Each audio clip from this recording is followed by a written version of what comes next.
மகர ராசி அன்பர்களே, ஆடி மாதம் என்ன பலன் எப்படி இருக்க போகுதுன்னு பார்க்கும் பொழுது உங்கள் ராசிநாதன் என்று சொல்லக்கூடிய சனி பகவான் 3ஆம் இடத்துல, அதாவது முயற்சி ஸ்தானத்தில் போய் உட்கார்ந்துருக்கார். ஸோ ராசி அதிபதி முயற்சி ஸ்தானத்தில் இருப்பது ஒரு நல்ல அமைப்பு தான். அதுவும் குருவின் பார்வையில் இருக்கிறது ஒரு அற்புதமான ஒரு மாதம். அதாவது குரு உங்கள் ராசியை பார்க்கிறார், ராசி அதிபதியை பார்க்கிறார், ஒரு நல்லவன் பார்க்கிறார். அப்போது இந்த மகரத்துக்கு இருந்து வந்த குழப்ப நிலைகள் தீரப்போகுதுன்னு அர்த்தம். சங்கடங்கள் தீரக்கூடிய ஒரு மாதம். எந்த கஷ்டம் வந்தாலும் அதை பார்த்துக்கலாம், சமாளிச்சுக்கலாம் அப்படிங்கிற உத்வேகம் தரக்கூடிய ஒரு மாதம், தன்னம்பிக்கை கொடுக்கக்கூடிய ஒரு மாதம். நல்லா இருக்க போகிறீங்க. கடவுளினுடைய அனுகிரகம் என்பது பரிபூர்ணமாக உங்களுக்கு கிடைக்க போகுதுன்னு சொல்லலாம். அதுவும் உங்கள் ராசிநாதன் வக்ர நிலை அடைய போகிறார். எப்போ இந்த வக்ரம் அடைய போகுது அப்படின்னு பார்த்தீங்கன்னா, இந்த ஆடி மாதம் 11ஆம் தேதி, அதாவது 27/7/2026. சார் வக்ரம் ஆகிறாரே, அப்புறம் என்ன சார் பலன்? அதாவது மந்தமாக டல்லாக இருந்த விஷயங்கள் இப்போ சுறுசுறுப்பாக போகுது. தேக்கி வைத்திருந்த கடந்த 2 மாதங்களாகவே ஒரு தேக்கி வச்சு இது அப்புறம் செய்யலாம் அப்படின்னு இருந்த விஷயங்கள் இப்போ எடுத்து செய்து வெற்றி அடையக்கூடிய ஒரு மாதம். அப்போ என்ன நடக்க போகுது? சுறுசுறுப்பாக போகிறீங்க, தன்னம்பிக்கை கொடுக்க போகிறது, சாதனை புரியணுங்கிற எண்ணத்தை கொடுக்க போகிறது, பிரயாணத்தின் மீது ஆர்வம் கிடைக்க போகிறது, தூரதேச பிரயாணங்கள் சென்று வரக்கூடிய அமைப்புகள், இடம் மாற்றம், ஊர் மாற்றம், இந்த மாதிரி மாற்றத்தை நோக்கி செல்லக்கூடிய அமைப்புங்கிறது இந்த மகரத்துக்கு பரிபூர்ணமாக அமைகிறது இந்த ஆடி மாதம். சார் தனம் சார்ந்த விஷயங்கள், குடும்ப சார்ந்த விஷயங்கள் எப்படி சார் இருக்குது அப்படின்னா, இந்த குடும்பத்து அதிபதி சனிதான். குரு பார்க்குறார், கரெக்டு. குடும்பத்தில் இருந்து வந்த பிரச்சனைகள் தீரப்போகுது, சங்கடங்கள் விலகப் போகுது, கொடுத்து வைத்திருந்த பணங்கள் ரிட்டர்ன் வருவதற்கான வாய்ப்புகள், சந்தர்ப்பங்கள் இப்போ உண்டு. ஆனாலும் ராகு பகவான் ஒரு சர்ப்ப கிரகம் உங்கள் குடும்ப வீட்டில் உட்கார்ந்துருக்கு. அப்போ வீட்டில் ஒரு பாம்பு இருக்குங்கிற மாதிரி நினச்சிக்கணும். அப்போ வீட்டிற்கு ராகுங்கிறது அந்நியர்களுடைய குறுக்கீடு உங்கள் வீட்டுக்கு வராமல் நீங்கள் பார்க்கணும். உங்கள் வீட்டில் உங்களுக்குள்ள பிரச்சனை வருதோ இல்லையோ, மற்றவர்களால் பிரச்சனை வருவதற்குண்டான அமைப்புகள் பரிபூர்ணமாக இருக்கிறது. ஸோ அதில் கொஞ்சம் கவனத்தோடு இருக்கணும் அப்படிங்கிறத ஞாபகத்தில் வச்சுக்கோங்க. மற்றபடி குடும்பம் நன்றாக இருக்க போகிறது. குடும்பத்தில் நல்ல விஷயங்கள், சுப காரியங்கள் நடக்கக்கூடிய அமைப்புகள், பணவரவு திருப்திகரமாக இருக்கும், பிரம்மாண்டமாக இருக்கும். அங்கே ராகு பெரிய எண்ணங்களைத்தான் தோற்றுவிக்கும். பெருசாக எல்லாமே பெருசாக இருக்கணும், பணம் ரெட்டிப்பாக வேண்டும், குடும்பம் வீடு பெருசாக இருக்கணும். ஸோ இந்த மாதிரி பெருசான ஒரு திங்கிங் தான் இருக்கும். அங்கே ராகு இருக்கிறதுனால கோபம் வரும், ஆக்ரோஷம் வரும். அதை மட்டும் கண்ட்ரோல் பண்ணிட்டா போதும். மற்றபடி பெரிய பாதிப்பை ஒன்றும் ஏற்படுத்த போவதில்லை. பிரயாணம் நன்றாக இருக்க போகிறது. ஒப்பந்தங்கள் கிடைக்க வேண்டிய ஒப்பந்தங்கள், தடைப்பட்ட ஒப்பந்தங்கள் கிடைப்பதற்குண்டான வாய்ப்புகள் நல்லா இருக்குது. பிரயாணத்தின் மூலமாக அனுகூலம், ஆதாயம் உண்டு. வியாபார யுக்தி நன்றாக இருக்க போகிறது. வியாபாரத்தில் சில லாபங்கள் பெறுவதற்குண்டான அமைப்புகள் அப்படிங்கிறது நல்லபடியாக இருக்கிறது. சார் எப்படி சார் லாபம் கிடைக்குங்கிறீங்க?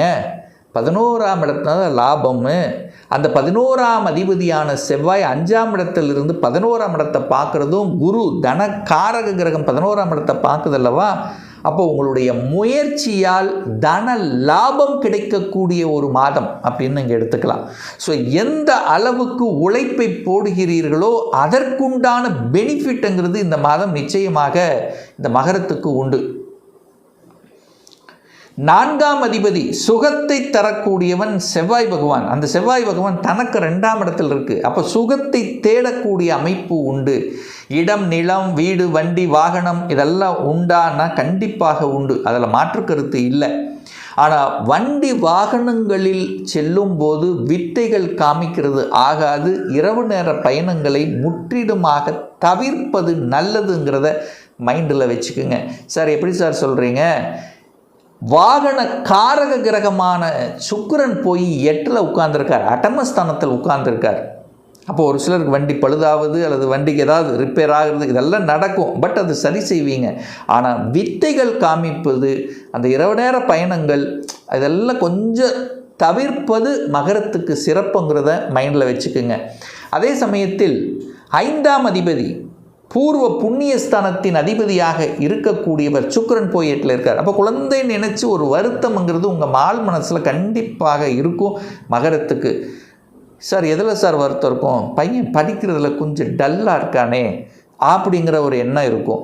அல்லது இப்போது ஒரு எக்ஸாம் எழுதியிருக்கார், அல்லது இந்த சீட்டு கிடைக்குமா, காலேஜில் கோர்ஸ் கிடைக்குமா, ஒரு என்ன சொல்கிறது, கிடைக்குமா கிடைக்காதா, அந்த ஒரு பதட்டத்தை கொடுக்கக்கூடிய ஒரு மாதமாக இருக்கும். ஆனால் கடைசியில் வெற்றி பெறுவது நிச்சயமாக உண்டு, அதில் மாற்று கருத்து இல்லை. பட் அந்த ஒரு பதற்றம் இருக்கும். ஏன்னா 5ஆம் அதிபதி 8ல் உட்காந்துருக்காரா, அதுக்கப்புறம் 5ஆம் அதிபதி நீச்சமாக போகிறாரா. அப்போ குழந்தையை நினைச்சு ஒரு சின்ன வருத்தம் என்பது இருக்குமே தவிர பாதிப்பு இல்லை. அதற்காக நீங்கள் பதட்டம் அடைய வேண்டாம். வெற்றி என்பது நிச்சயமாக உண்டு. ஏன்னா குழந்தை காரக கிரகம், அந்த குழந்தை காரக கிரகம் உச்சமாக இருக்கிறது, வலிமை பெறுகிறது.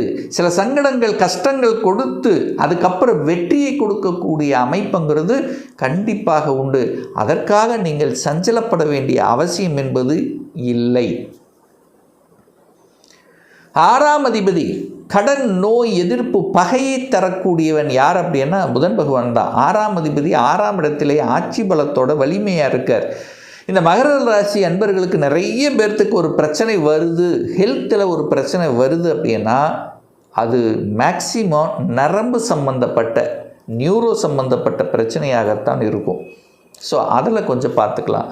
அல்லது எலும்பு சம்பந்தப்பட்ட, என்ன சொல்கிறது, ஹீட்டு, உஷ்ணம் சம்பந்தப்பட்ட, ஸோ இதில் தான் சில தொந்தரவு காமிக்கும். பட்டு பெருசாக அப்படிங்கிறது கண்டிப்பாக இல்லை.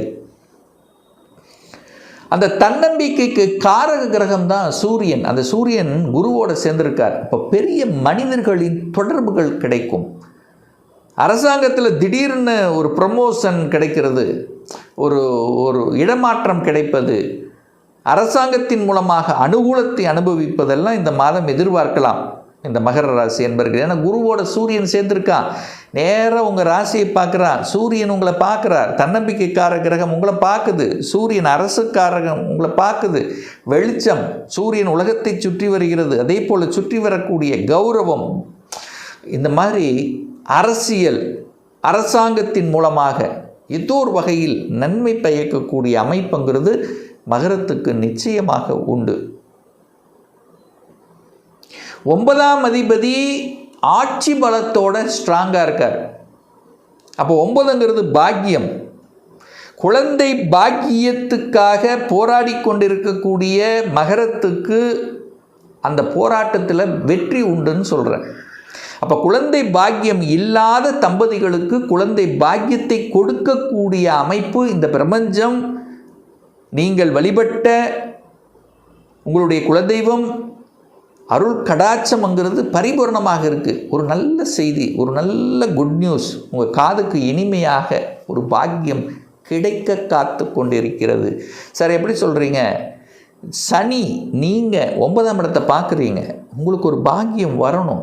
பாக்கியஸ்தானத்தின் அதிபதி வலிமையாக இருக்கார். குரு பகவான் உங்களை பார்க்குது, குழந்தை காரக கிரகம் உங்களை பார்க்குது, உங்கள் ராசியை பார்க்குது. அப்போ குழந்தையின் மூலமாக அனுகூலம், ஆதாயம் அப்படிங்கிறது கண்டிப்பாக எதிர்பார்க்கலாம். அதில் எந்தவித மாற்று கருத்தும் இல்லை. 10ஆம் அதிபதி தொழில் ஸ்தானத்தின் அதிபதியாக இருக்கக்கூடியவர் யாருன்னா சுக்கிரன். அந்த சுக்கிரன் போய் 8ல் மறைஞ்சிருக்கார். அப்போ 10, 8 கனெக்ட் ஆகுதா. அப்போ 10ங்கிறது தொழில், வேலை என்னன்னாலும் 8ங்கிறது ஒரு வலி வேதனை கொடுக்கு. அப்போ தொழில் அலைச்சல், திருச்சல், டென்ஷன், ப்ரெஷர் இது கண்டிப்பாக இருக்கும். அதுக்கப்புறம் சுக்கிரன் பாருங்கள், இந்த மாதம் ஆடி மாதம் 16க்கு அப்புறம், அதாவது 1/8 ஆகஸ்ட் 1ஆம் தேதிக்கு அப்புறம் சுக்கிரன் நீச்சமாகிறார். நீச்சம் என்றால் தியானத்தில் இருப்பதைப் போல. அப்போ 10க்குரியவன் எங்கே, 10க்குரியவன் தனக்கு 12ஆம் இடத்தில் வந்து நீச்சமாகிறார். அப்போ இந்த காலகட்டத்தில் மட்டும் வேலையை விட்டுட்டு தேடக்கூடாது, யாரையும் நம்பக்கூடாது. கொடுத்த வேலை கரெக்டாக ஃபாலோ பண்ணுங்கள், உங்களுடைய மேலதிகாரி ஒபே பண்ணுங்கள். ஏன்னா சூரியனுங்கிறது உங்கள் மேலதிகாரி குறிக்கக்கூடிய கிரகம். அப்போது வளைஞ்சு நெளிஞ்சு இடத்துக்கு தகுந்த மாதிரி செயல்படுங்க. ஏன்னா ஏன்னா 10ஆம் அதிபதி 8ல் இருக்கார், அதுக்கப்புறம் நீச்சமாகிறார். அப்புறம் ஏதோ ஒரு சங்கடங்கள், ஏதோ ஒரு குறைகள், வேலையை பற்றி, தொழிலை பற்றி, அலைச்சல் திருச்சல் பற்றி, அல்லது குறை கூறுவதை பற்றி ஏதோ ஒன்று இருக்கும். அதை பெருசாக நீங்கள் எடுத்துக்கொள்ள வேண்டாம் அப்படிங்கிறது தான் இந்த இடத்துல சொல்கிறேன். அவசரப்பட்டு ஆக்ரோசப்பட்டு ஒரு முடிவை எடுக்கக்கூடாது. ஏன்னா 10க்குரிய நீச்சமாறாரா, அப்போ திடீர்னு ஏதாவது ஒன்று பண்ணிட்டுருவீங்க. ஸோ அது செய்யக்கூடாதுங்கிறத ஞாபகத்தில் வச்சுக்கோங்க. 11ஆம் அதிபதி யாருன்னா செவ்வாய். செவ்வாய் நல்லபடியாக இருக்கார். 11ஆம் அதிபதி 11ஆம் இடத்தை பார்க்குது. அப்போது ஒரு சுப காரியங்கள், ஒரு சந்தோஷம் தரக்கூடிய செயல்பாடுகளில் கலந்து கொள்வது, அல்லது குடும்பத்தில் உங்களுக்கோ அல்லது குடும்ப உறுப்பினருக்கோ சம்பந்தப்பட்ட ஏதாவது ஒரு நல்ல விஷயத்துக்காக அல்லது சகோதரர்களுக்காக ஏதாவது ஒன்று நல்லது பண்ணுறது. ஸோ இந்த மாதிரி நல்ல விஷயங்கள் செயல்படக்கூடிய ஒரு மாதமாகவும் இந்த மகரத்துக்கு அமையப்பெறுகிறது.